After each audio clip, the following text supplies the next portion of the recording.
और सीधा रुख करेंगे इस वक्त की बड़ी खबर की तरफ। कोरोना से जुड़ी हुई इस वक्त की बड़ी खबर, कोरोना के नए वेरिएंट ओमिक्रॉन के खतरे को देखते हुए दिल्ली में सख्ती बढ़ा दी गई है।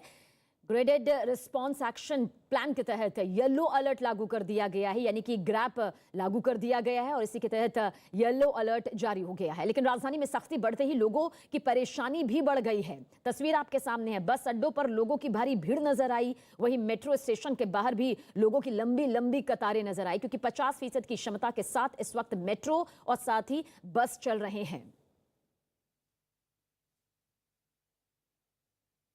तो पिछले 24 घंटे का जिक्र करें तो 9,195 मामले सामने नजर आ चुके हैं। देश की राजधानी दिल्ली में 238 ओमिक्रॉन के मामले अब तक सामने आ चुके हैं। पहले नंबर पर दिल्ली यहां पर ओमिक्रॉन को लेकर पहुंच चुका है। और उसके बाद देखिए जो तस्वीर सामने आ रही है, क्योंकि हाई लेवल मीटिंग जिस तरह से कल हुई, अरविंद केजरीवाल ने कुछ अहम फैसले पाबंदियों को लेकर लिए, जिसके बाद ये भीड़ आज कुछ इस तरह से नजर आ रही है। बस अड्डे की ये भीड़ इस वक्त आपके सामने। कुछ लोग तो ऐसे हैं कि गाइडलाइंस का पालन करते हैं, कुछ लोग हमसे खुद ब खुद लड़ते हैं, जबरदस्ती चढ़ जाते हैं, हमें धक्का मुक्की करते हैं। लेकिन उसको फिर भी हम प्यार से समझाते हैं, तरीके से समझाते हैं कि ओमिक्रॉन चल रहा है, कोरोना चल रहा है, आपके लिए हानिकारक है।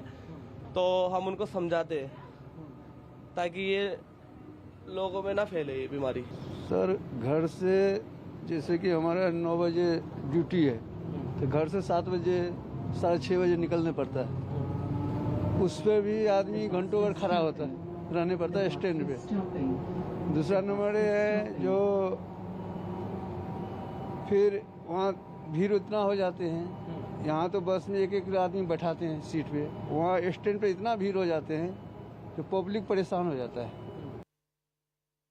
दिल्ली में ओमिक्रॉन के मामले देश भर में सबसे ज्यादा हैं। 238 केसेस ओमिक्रॉन के दिल्ली में हैं, जिसके बाद दिल्ली सबसे टॉप लिस्ट में है, जहां पर सबसे ज्यादा मामले बने हुए हैं। इस वक्त हम रामाकृष्ण आश्रम मार्ग मेट्रो स्टेशन पर हैं, जहां पर आप देख रहे हैं कि जो भी लोग मेट्रो स्टेशन के अंदर आ रहे हैं, सैनिटाइजेशन, उनका टेम्परेचर चेक किया जा रहा है और उसके बाद ही यहाँ से लोगों को भेजा जा रहा है।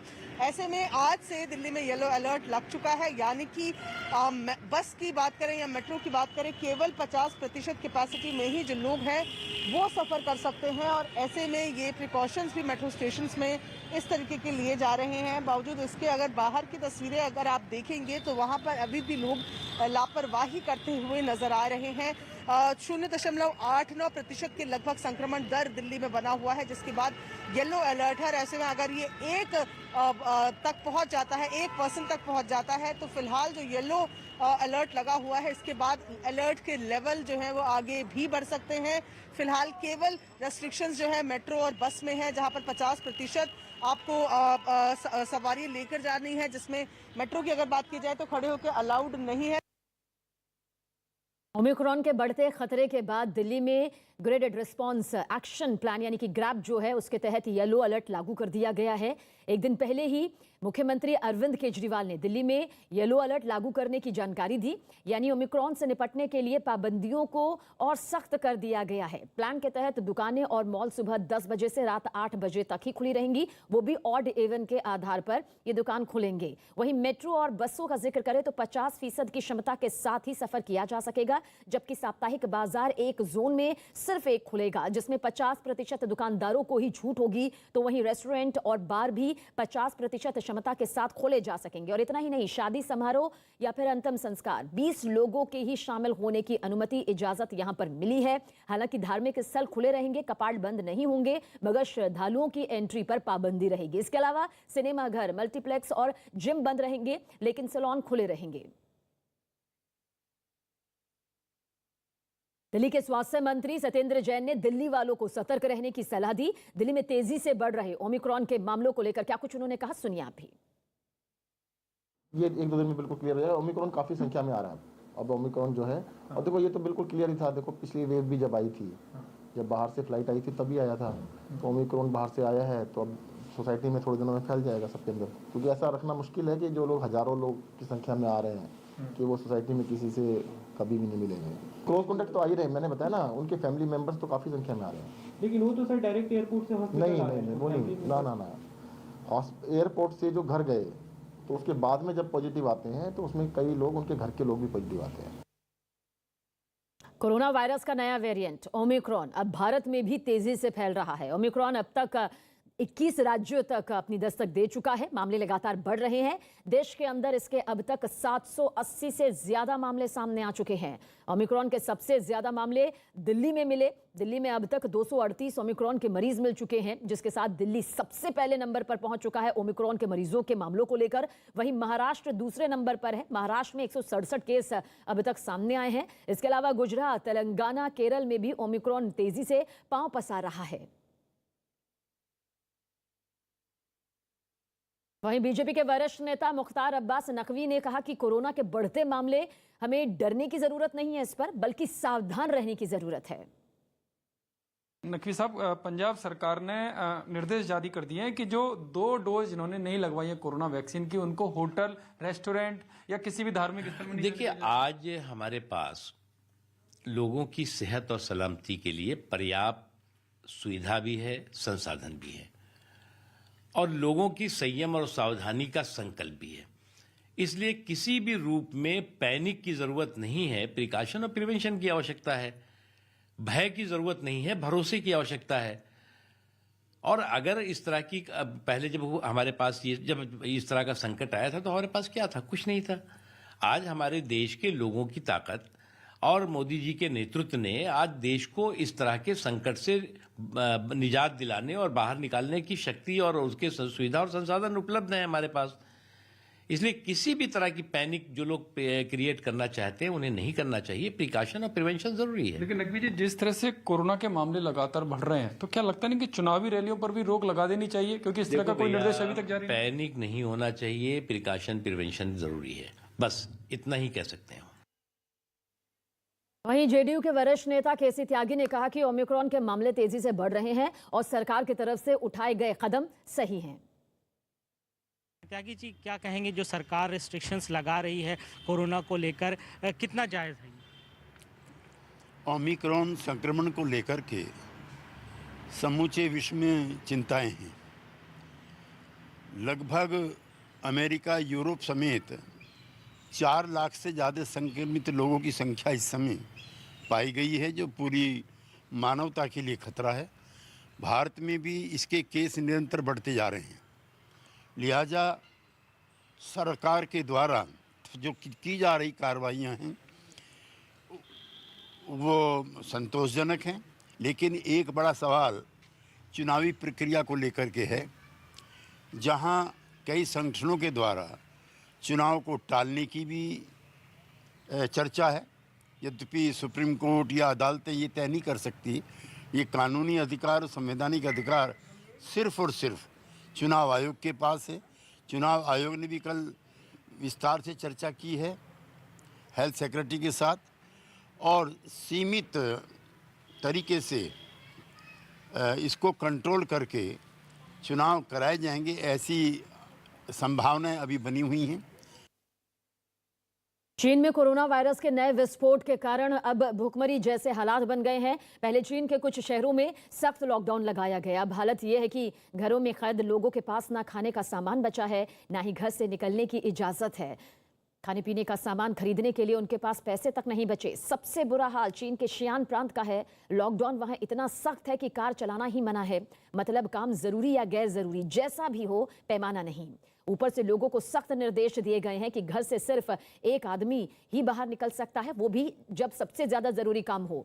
जैसे 3 दिन में सिर्फ एक बार जरूरी सामान खरीदने के लिए निकलने के लिए ही इजाजत दी गई है। सख्त नियम अगर तोड़े जाते हैं तो 10 दिन की जेल और 500 युआन मतलब भारत के रुपए के हिसाब से करीब 6,000 रुपए का जुर्माना यहां पर लगेगा। ऊपर से गैर जरूरी या कम जरूरत के सारे काम धंधे बंद किए जा चुके हैं। तो जरूरी चीजों के दाम दोगुने हो चुके हैं। चीन के शियान शहर की देखिए हालत किस तरह से यहां पर खस्ता हो रखी है। कोरोना को लेकर पूरे विश्व ने इस दर्द को झेला है, लेकिन इतना कहा जा सकता है कि इस बीच लोगों की जरूरतों को समझना भी उतना ही ज्यादा जरूरी हो जाता है। राजस्थान के जालौर से हैरान कर देने वाला मामला सामने आया। वहां स्वास्थ्य विभाग की टीम 1 महीने से कोरोना की वैक्सीन लगाने के लिए एक गांव के चक्कर काट रही है, लेकिन महिलाएं कोरोना वैक्सीन से इतना डरी हैं कि जब वैक्सीन लगाने के लिए स्वास्थ्य विभाग की टीम उनके घर पहुंची तो वो भागने लगी। स्वास्थ्य विभाग की टीम बार बार गांव की महिलाओं को समझाती नजर आई, लेकिन उन्हें कोरोना का टीका लगाने में सफलता हासिल नहीं हुई। प्रदेश में कोरोना के बाद ओमिक्रॉन का खौफ चल रहा है। ऐसे में चिकित्सा विभाग की ओर से लगातार टीकाकरण को लेकर प्रयास किए जा रहे हैं, लेकिन अभी तक कुछ ऐसे लोग हैं जो अभी तक टीकाकरण नहीं कर रहे हैं। सांचौर क्षेत्र में जो है, जालौर जिले के सांचौर क्षेत्र में यहाँ टीकाकरण करने के लिए टीम आई हुई है। आप साफ तौर से देख सकते हैं कि टीम के सामने लोग भाग रहे हैं और टीकाकरण नहीं कर रहे हैं। ऐसे में आप अंदाजा लगाया जा सकता है कि किस तरीके से लोगों को समझाइश के प्रयास किए जा रहे हैं। कुछ ऐसी महिलाएं हैं जो घर से बाहर जो भागने का प्रयास कर रही है। हम भी जा रहे हैं तो देखिए किस तरीके से ये लोग भाग रहे हैं और चिकित्सा एक टीम है वो यहाँ पर टीकाकरण के लिए पहुंची हुई है। और सीधा रुक करेंगे इस वक्त की बड़ी खबर की तरफ। यूपी के कानपुर से हमारे पास आ रही है न्यूज़ 18 यूपी की खबर है कि पीएम मोदी की कानपुर रैली में जिस तरह से हंगामा हुआ, इस हंगामे कराने की साजिश का पर्दाफाश हुआ है। पुलिस ने समाजवादी पार्टी के 4 नेताओं को धर दबोचा है, गिरफ्तार किया इस पूरे मामले को लेकर, जिस पर प्रधानमंत्री नरेंद्र मोदी की रैली से पहले खुद अपनी गाड़ी में तोड़फोड़ और आगजनी का आरोप है। पुलिस का दावा है कि समाजवादी पार्टी के इन्हीं आरोपी नेताओं ने तोड़फोड़ का वीडियो पीएम मोदी की रैली से पहले वायरल किया था, जिससे रैली में हंगामा हो सकता है। पुलिस के मुताबिक समाजवादी पार्टी के कार्यकर्ताओं ने अपनी कार पर पीएम मोदी की तस्वीर और बीजेपी का झंडा भी लगाया था, जिससे वो बीजेपी कार्यकर्ता की गाड़ी लगे। हालांकि अब पुलिस ने वायरल वीडियो की जांच की तो पीएम मोदी की रैली में हंगामे की साजिश का पर्दाफाश हो गया। पीएम मोदी ने कल कानपुर में मेट्रो का उद्घाटन और कई योजनाओं की सौगात यहां पर दी। पीएम मोदी ने एक रैली को संबोधित भी किया था, लेकिन इस बीच देखिए किस तरह से एक बड़ी साजिश का पर्दाफाश यहां पर हुआ है। घटना की जांच की है, हम लोगों ने उस गाड़ी को भी बरामद कर लिया है और जो लोग वीडियो में दिख रहे थे 8 लोग तोड़फोड़ करते हुए, उनमें से 4 को हमने अभी तक गिरफ्तार कर लिया है। हमने सभी 8 को चिन्हित कर लिया है, बाकी 4 की भी गिरफ्तारी शीघ्र ही की जाएगी और जो भी विधिक कार्यवाही है उसे आगे किया जाएगा। गाड़ी ये अंकुर पटेल की है और पूछताछ में ये हमें मालूम चला है कि अंकुर पटेल 2019 से 20 तक समाजवादी पार्टी के पिछड़ा वर्ग प्रकोष्ठ के सचिव रहे हैं, जिला सचिव। तो यहाँ पर आप सुन रहे थे, आधिकारिक तौर पर कहा गया है कि ये जो गाड़ी मिली है वो अंकुर पटेल नाम के एक शख्स की बताई जा रही है, जो कि समाजवादी पार्टी से जुड़ा हुआ रहा है। बीजेपी का दंगा भड़काने का आरोप अब इस पूरे मामले को लेकर यहाँ पर सामने आ रहा है। कई तरह के आरोप प्रत्यारोप का दौर भी इस पूरे मामले को लेकर सामने आ चुका है। बीजेपी सीधे तौर पर कह रही है कि किस तरह से यहाँ पर साधु संतों सीएम को बदनाम करने के लिए कोशिश, यहाँ पर साजिश यहाँ पर जो है रची गई है। कई तरह के एंगल इसको निकलकर सामने आ रहे हैं, लेकिन जो पर्दाफाश यहाँ पर हुआ है, ये गाड़ी बताई जा रही है कि खुद समाजवादी पार्टी के ही नेताओं से जुड़ी हुई है। अंकुर पटेल, आपने सुना भी, उस शख्स का नाम यहाँ पर बताया गया है और खुद ही उन्होंने ये पूरी साजिश यहाँ पर रची, जिसके तहत 4 एसपी के नेताओं को गिरफ्तार भी किया गया है। पूरी मामले की जो जांच है वो जारी है। बीजेपी से हमारे साथ मनीष शुक्ला इस वक्त मौजूद हैं फोन लाइन के जरिए। मनीष जी, क्या कुछ आप यहां पर कहेंगे? जिस तरह से एक बड़ा पर्दाफाश इस पूरे मामले को लेकर हुआ है, आपको लगता है एक बड़ा दंगा भड़काने की कोशिश यहां पर हो रही थी? देखिए, समाजवादी पार्टी यानी सपा जो है साजिश पार्टी के रूप में जानी जाएगी और सारे हथकंडे फेल हो गए उत्तर प्रदेश में। तो अब अपनी ही कार जलाकर अपने ही लोगों से उसका वीडियो बना के वायरल करके ये संदेश देने का प्रयास कि उत्तर प्रदेश में इस तरह की घटना हो रही है। अखिलेश यादव का चेहरा सामने आ गया है कि वो किस तरह की राजनीति में विश्वास करते हैं। 4.5 साल महलों में बैठ के ट्विटर की चिड़िया उड़ाते रहे, कोरोना जैसे महामारी के समय में गलतफहमी पैदा करते रहे, वैक्सीनेशन लोग न कराएं इसके लिए अपील करते रहे, इनके विधायक कहते रहे। चलिए मनीष जी, ये तमाम मुद्दे हैं जो हमेशा से बीजेपी के पास भी रहे हैं, लेकिन कांग्रेस हो या समाजवादी पार्टी हो, कई ऐसे रिएक्शन सामने आ रहे हैं जहां पर ये चुनाव से जोड़कर कह रहे हैं, मतलब बीजेपी की ही साजिश से बाकी जो विरोधी पार्टियां हैं वो करार यहां पर दे रही है और कह रही है क्योंकि यूपी चुनाव पास में है। देखिए, आप न मेरी बयान पे विश्वास करिए, न सपा न कांग्रेस। जो पकड़े गए हैं, गिरफ्तार अभियुक्त हैं, उनका वीडियो तो आप स्वयं दिखा रही हैं चैनल पर। वो लोग पकड़े गए हैं, उनके चेहरे का मिलान कर लीजिए और किस पार्टी के सदस्य हैं ये तो वेल नोन होता है। मनीष शुक्ला भारतीय जनता पार्टी के हैं, अगर कल कोई कहे नहीं है तो कोई मानेगा? तो ये साजिश पार्टी है सपा, और ये साजिशों की तो माहिर है ये लोग। शुरू से इस तरह की घटना को करते आए हैं, और अखिलेश यादव स्वयं माफिया गुंडों के समर्थक रहे, आतंकवादियों के समर्थक रहे हैं। और अब जब कोई हथकंडा नहीं चल रहा है तो अपनी गाड़ी को पे हमला करवा के एक सनसनी फैलाने की नाकाम कोशिश अखिलेश यादव की है। जनता इसका जवाब देगी।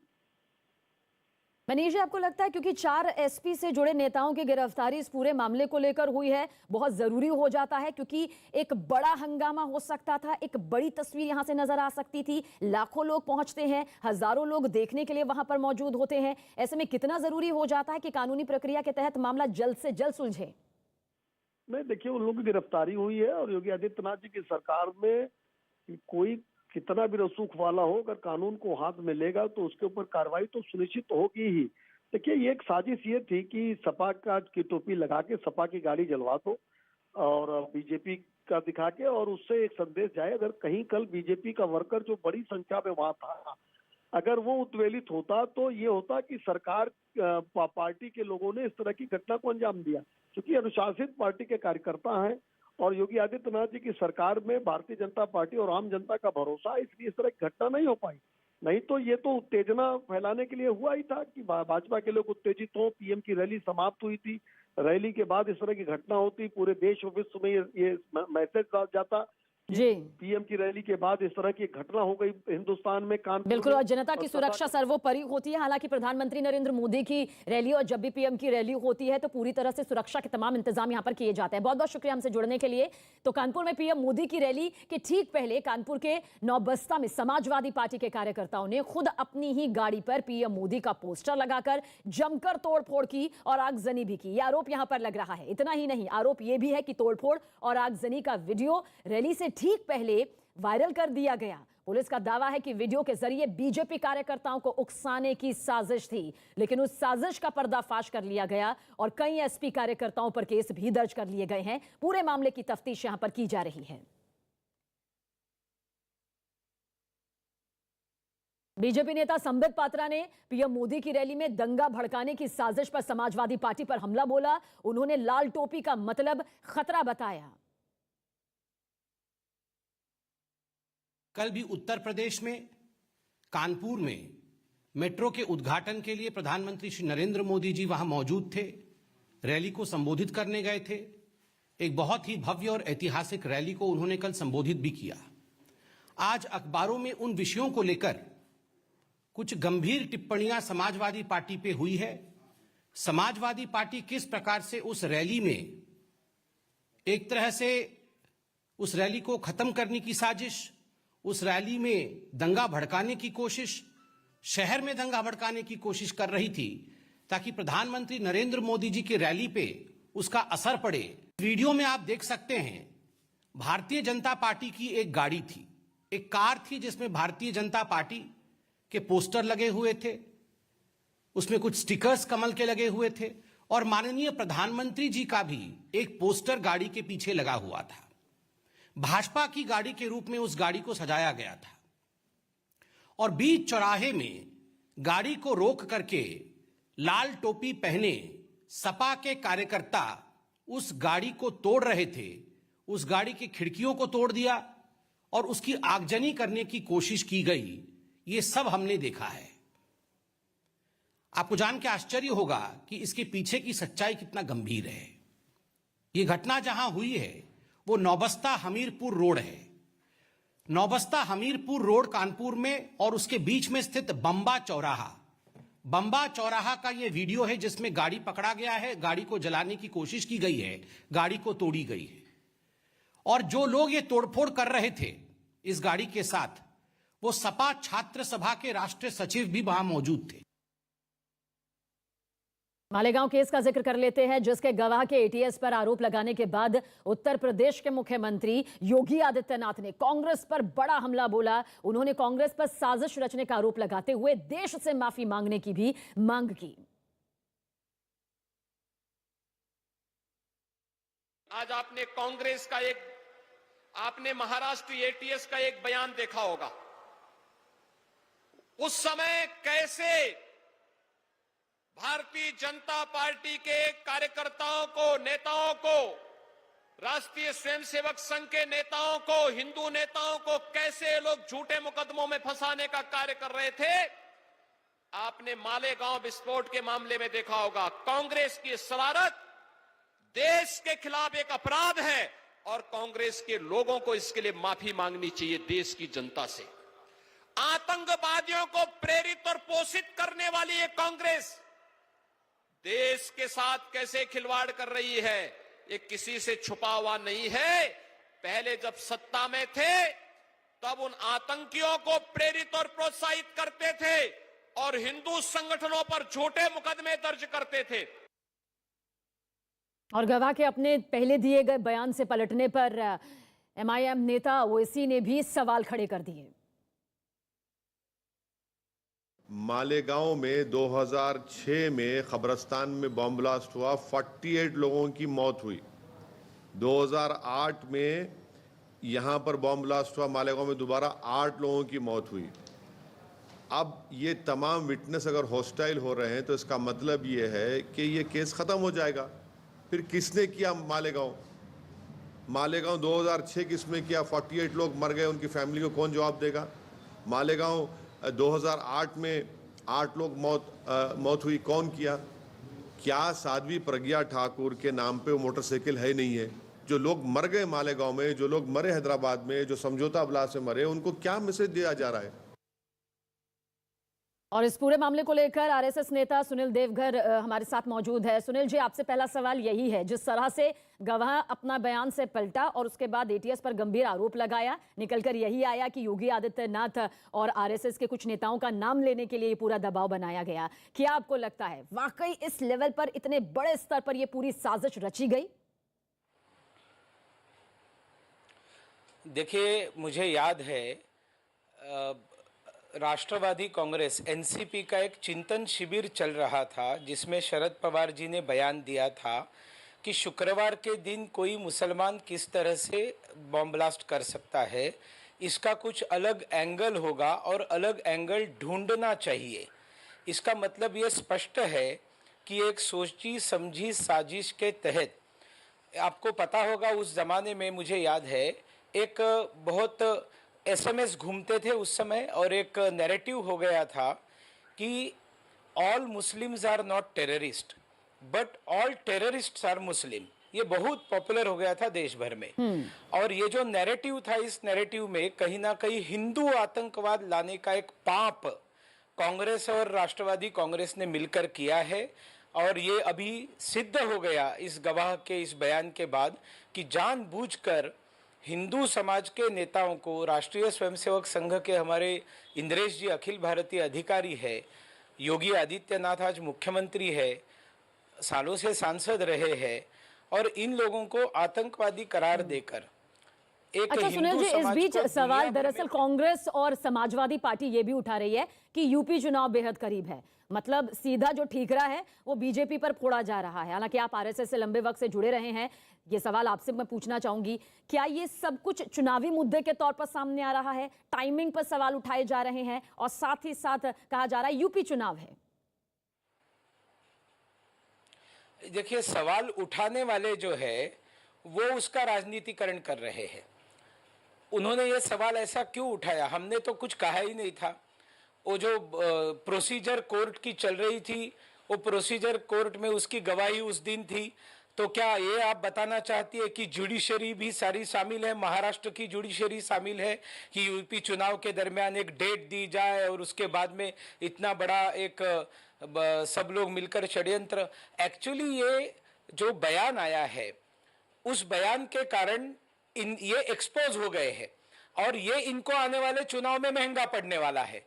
इसलिए डर के मारे ये पहले ही ये बोलना चालू किए हैं कि देखिए ये तो जानबूझकर की हुई साजिश है। सत्य ये है कि गवाह ने बताया कि कांग्रेस और एनसीपी, मतलब उस तत्कालीन सरकार का एटीएस के ऊपर प्रेशर था और एटीएस ने उनको जानबूझकर 4-5 नाम बताए कि ये नाम आप ले लो, उसके लिए उनको टॉर्चर किया गया और इसकी जांच होनी चाहिए, लेकिन महाराष्ट्र में इसकी अपेक्षा करना व्यर्थ है, क्योंकि जांच तो बेहद जरूरी हो जाती है, क्योंकि ये बहुत बड़ा मामला, गंभीर मामला है कि वाकई अगर किसी गवाह पर दबाव डाला जाता है, योगी आदित्यनाथ का नाम, आरएसएस के कई नेताओं का नाम उठाने के लिए कहा जाता है, जबरन कहा जाता है, वो भी एटीएस पर यह सवाल है, तो जाहिर सी बात है जांच तो यहाँ पर होनी चाहिए। लेकिन सुनील जी, आपको लगता है, क्योंकि ओवैसी साहब भी यहाँ पर सवाल उठा रहे हैं, असदुद्दीन ओवैसी भी कई मामले यहाँ पर सामने ला रहे हैं और सभी को इस तरह से जोड़ते हुए कह रहे हैं कि देखिए मालेगांव ब्लास्ट भी तो यहाँ पर हुआ, 6 लोगों ने जान गंवाई, 100 से ज्यादा जख्मी हुए। आपको लगता है कि एक गवाह का यहाँ पर पलटना, हालांकि 15वां गवाह ये रहा, उसका पलटना और सियासत अब शुरू हो चुकी है?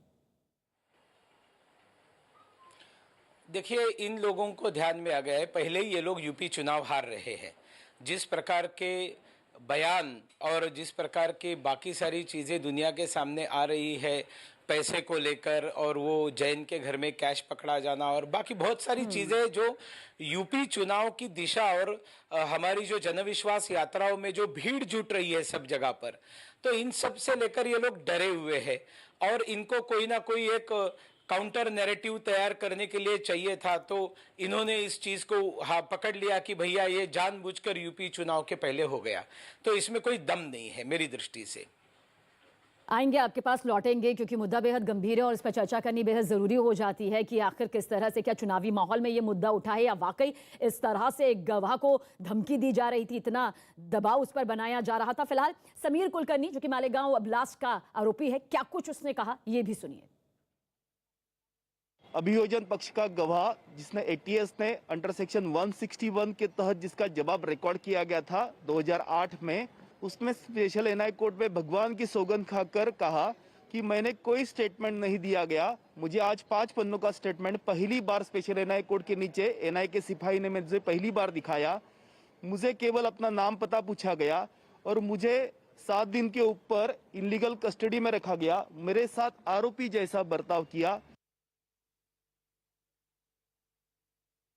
तो लगातार एक के बाद जब एक कई गवाह यहाँ पर बदले, तो 15वां गवाह के तौर पर जो बदलाव यहाँ पर सामने आया है, इस बीच सुनील जी, आपसे सवाल यहाँ पर मैं जरूर पूछना चाहूंगी, क्या कुछ आपको लगता है गवाहों का एक के बाद एक जब इस तरह से बदलाव सामने आ रहा है, तो जाहिर सी बात है जो विरोधी पार्टियां हैं वो इस पर सवाल खड़े कर रही है। जांच होनी चाहिए, इसमें कोई शक नहीं, कोई दो राय नहीं, पर आपको लगता है वाकई बयानों का बदलना जांच का विषय बन जाता है जब एक गंभीर आरोप के साथ ये सामने आए? आरोप बहुत गंभीर है और बड़े लोगों के ऊपर, खैर मैं तो बहुत छोटा व्यक्ति हूं, लेकिन योगी आदित्यनाथ जी, इंद्रेश जी, इनके नाम लेकर अगर जब जबरदस्ती एटीएस बताती है कि इनका नाम आप ले लो, और अभी जो आपने सुनाया उन्होंने तो कहा कि मुझे तो कुछ पता ही नहीं था, मेरे सामने कागज रखा गया, मेरे साथ आरोपी की तरह बर्ताव किया गया, मतलब एक बहुत बड़ा षड्यंत्र था। हिंदू समाज जो सारी दुनिया में सहिष्णु करके जाना जाता है और इस देश के अंदर दुनिया के सबसे ज्यादा मुसलमान रहते हैं, और वो इसलिए सुरक्षित है क्योंकि इस देश में हिंदू बहुल है। ऐसे सहिष्णु हिंदू समाज पर आतंकवाद का लांछन लगाना, एक नैरेटिव बनाना, एक टर्म कॉइन करना, भले चिदंबरम जी ने वो कहा हो, भले सुशील कुमार शिंदे जी ने कहा हो, शरद पवार इसके पीछे हो, इन लोगों को हिंदू समाज छोड़ेगा नहीं, उनको सबक सिखाएगा, और इनको सबक जो है ये चुनाव के माध्यम से ही सिखाया जा सकता है। बहुत बहुत शुक्रिया सुनील जी हमारे साथ यहाँ पर शामिल होने के लिए। जांच होनी चाहिए, जांच से सच भी यहाँ पर सामने आना चाहिए कि क्या वाकई एटीएस के जरिए इतना दबाव डाला गया, आखिर इसके पीछे की पूरी सच्चाई यहाँ पर क्या है। 29 सितंबर 2008 याद होगा आपको, मालेगांव में ब्लास्ट हुआ, बम धमाका हुआ, 6 लोगों की जान गई, जबकि 100 से ज्यादा लोग इस ब्लास्ट में शिकार होकर घायल हो गए। धमाके के बाद 30 सितंबर 2008 को मालेगांव में केस दर्ज किया गया और महाराष्ट्र सरकार के आदेश के बाद एटीएस ने इस केस की जांच शुरू की थी। जांच के बाद एटीएस ने इस केस में यूएपीए और मकोका भी लगाई, लेकिन केंद्रीय गृह मंत्रालय के आदेश पर 1 अप्रैल 2011 को इस केस की जांच एनआईए को सौंपी गई, जिसके बाद इस केस में आरोपी 6 लोगों को कोर्ट से जमानत भी मिल गई। हमारे साथ हैं बीजेपी के वरिष्ठ नेता और राज्यसभा सांसद डॉक्टर राकेश सिन्हा जी। सिन्हा जी, मालेगांव ब्लास्ट में एक अहम मोड़ आया है, बड़ा खुलासा ये हुआ है कि जो गवाह था उसने कोर्ट में बयान दिया है कि उसके ऊपर प्रेशर बनाया गया था योगी आदित्यनाथ का नाम लेने के लिए और जो आरएसएस के नेता उनका नाम लेने के लिए। देखिए, गवाह के इस खुलासे के बाद साफ हो गया कि मालेगांव एक षड्यंत्र के तहत था, जिसका एकमात्र उद्देश्य था हिंदुत्व के विरोध में एक नैरेटिव पैदा करना। जिस प्रकार से कांग्रेस पार्टी के शासन के दौरान 2 गृह मंत्रियों पी चिदम्बरम और शिंदे साहब ने हिंदू आतंकवाद और भगवा आतंकवाद शब्दों का प्रयोग किया, जिस पर कांग्रेस आलाकमान की सहमति थी। जब शिंदे भगवा आतंकवाद की बात कर रहे थे जयपुर के कांग्रेस अधिवेशन में, तो सोनिया गांधी और राहुल गांधी मौजूद थे। यह कांग्रेस पार्टी के आलाकमान के निर्देशन से इस प्रकार का षड्यंत्र चलता रहा, जिसका उद्देश्य था योगी आदित्यनाथ जी एवं संघ के अन्य नेताओं को आरोपी बनाना और हिंदू संगठन को बदनाम करना। क्या जब ये खुलासा हुआ है तो क्या इस अभय एंगल पर भी जांच की जाएगी और जो इसके पीछे दोषी हैं जिन्होंने ऐसा कराया उसके खिलाफ कोई कार्रवाई करवाई जाएगी? देखिए, मालेगांव या समझौता एक्सप्रेस पर बाद में 26/11 पर जिस प्रकार के कांग्रेस के नेताओं ने बयान दिया और जिस प्रकार से जांच एजेंसियों को बाध्य किया, एटीएस पूरी तरह से 10 जनपद के दबाव में काम कर रही थी। एटीएस के हेड रघुवंशी को क्यों बदला गया, इसका जवाब अभी तक यूपीए सरकार के पास नहीं था। इसलिए मुझे लगता है कि जो खुलासे हो रहे हैं उस खुलासे के आधार पर इस बात की जांच होनी चाहिए वो कौन से लोग थे जो इस प्रकार का षड्यंत्र रचकर निर्दोष लोगों को और निर्दोष संगठनों को आरोपी बना रहे थे। साधु संतों को, मठों को, उत्तर प्रदेश के मुख्यमंत्री को बदनाम करने के लिए, भगवा को बदनाम करने के लिए किसी भी हद तक जाएंगे, झूठी बातें फैलाएंगे, लोगों को प्रताड़ित करके, टॉर्चर करके उनसे झूठी बातें कहलवाएंगे। इस प्रकार का यह साजिश था। राहुल गांधी ने कहा था कि जो हिंदू आतंकवाद है वो ज्यादा भयावह है, उससे डरने की आवश्यकता है संसार को। आप याद करिए, ये जो सैफरन टेररिज्म, भगवा आतंक, यह शब्द भी राहुल गांधी और उनकी टीम ने गढ़ा है।